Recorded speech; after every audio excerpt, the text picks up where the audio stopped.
In the endless green of the rainforest, a dazzle of color, the distinctive crown of the almendro. And here in the upper canopy, the powerful, unmistakable cry of the great green macaw.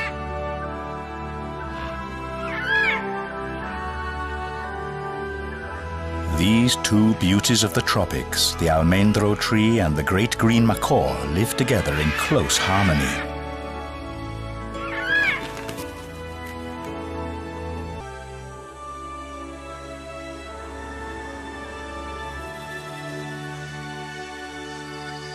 But once a year, the almendro offers an additional attraction, a generous feast of the fruit that gives the tree its name, almendros, the Spanish word for almonds. And the first guests at the feast are the great green macaws.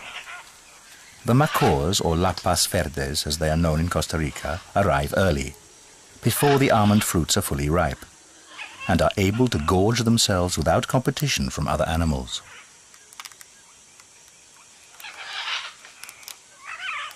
Uninterested in the outer pulp, the macaw uses its strong beak to break through the tough inner husk and get to its favorite delicacy, almond kernel.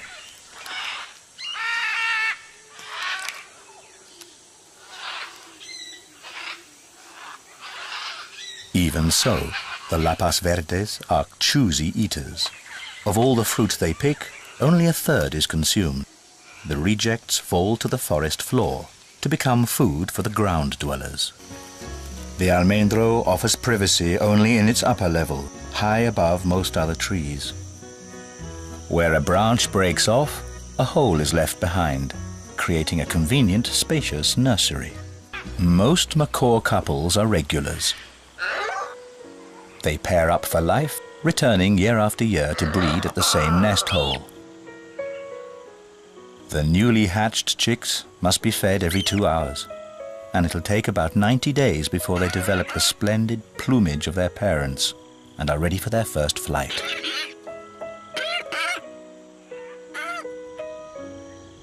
Until then, the almendro nest holes, some up to 1 meter in depth, provide the vulnerable chicks with shelter from the wind and weather.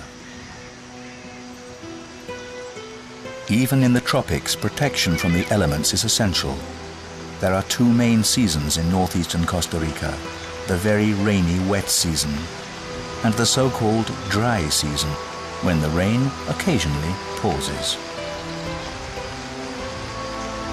Leaves and bromeliads capture most of the deluge. Only a relatively small amount reaches the forest floor.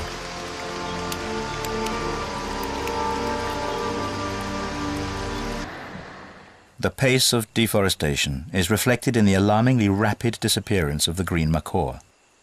These distinctive birds were once a common sight throughout the northern zone, but now their distribution has been reduced by 90%. Yet a striking number of almendros still remain. Now stranded on open grassland, these solitary giants survived the first wave of felling because the old saws were no match for their hard wood. And, surprisingly, these isolated trees are now popular hatcheries for the macaws.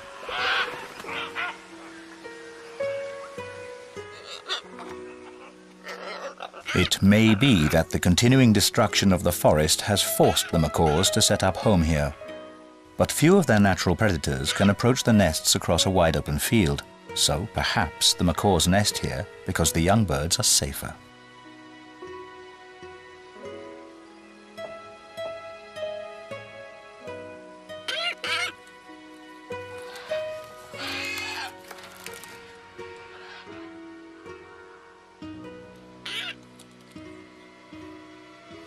The young, non-breeding pairs and adolescent birds gather and playfully squabble in the palm trees, their favorite nighttime accommodation.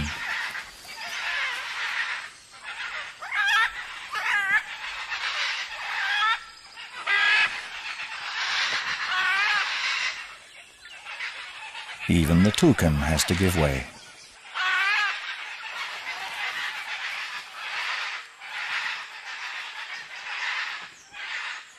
Although macaws are extremely sociable, they prefer a certain amount of privacy at night. A bird will only allow its partner to sleep in the same palm tree. Birds who have the luxury of an almendro nest hole spend the night there, watching over their youngsters.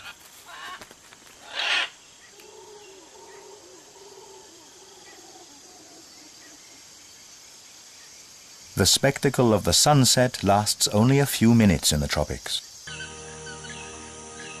As the dawn chorus reaches a crescendo, the morning light restores color to the land.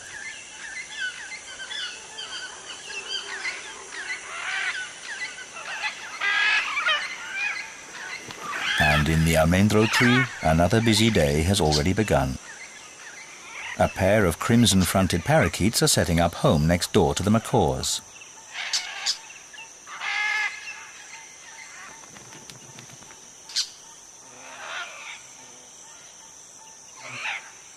All parrot species are sociable and fond of play and experimentation.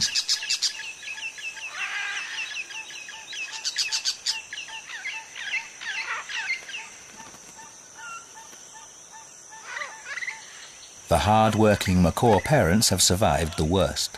Now their offspring must be fed only 3 times a day. The young bird's transformation is remarkable.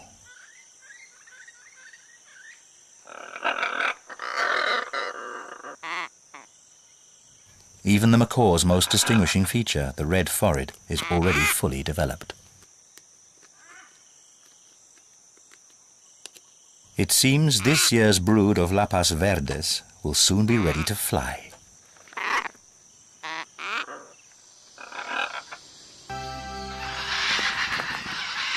The young macaws are still at home, unable to leave the nest as heavy rainfall and strong winds have delayed their first flight.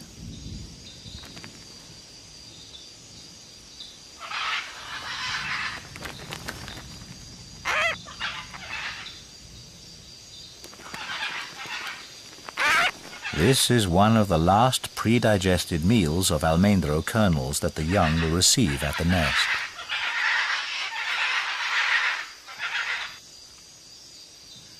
It will take at least 2 years of parental training before they are fully independent, but soon they will start finding food for themselves, if the rain ever stops.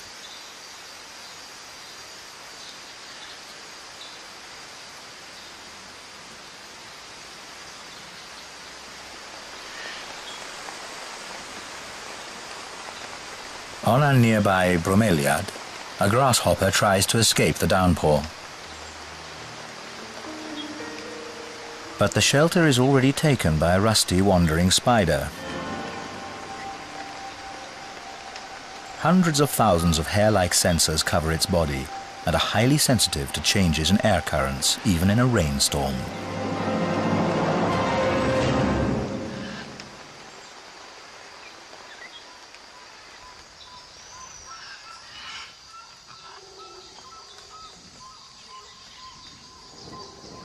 The victim is dispatched with a poisonous bite and sucked dry.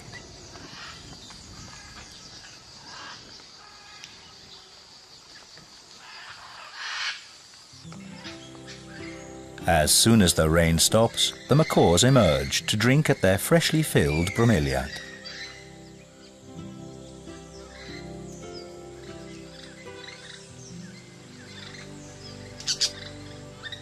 But this is one of the last times the family will be together at the almendro this year.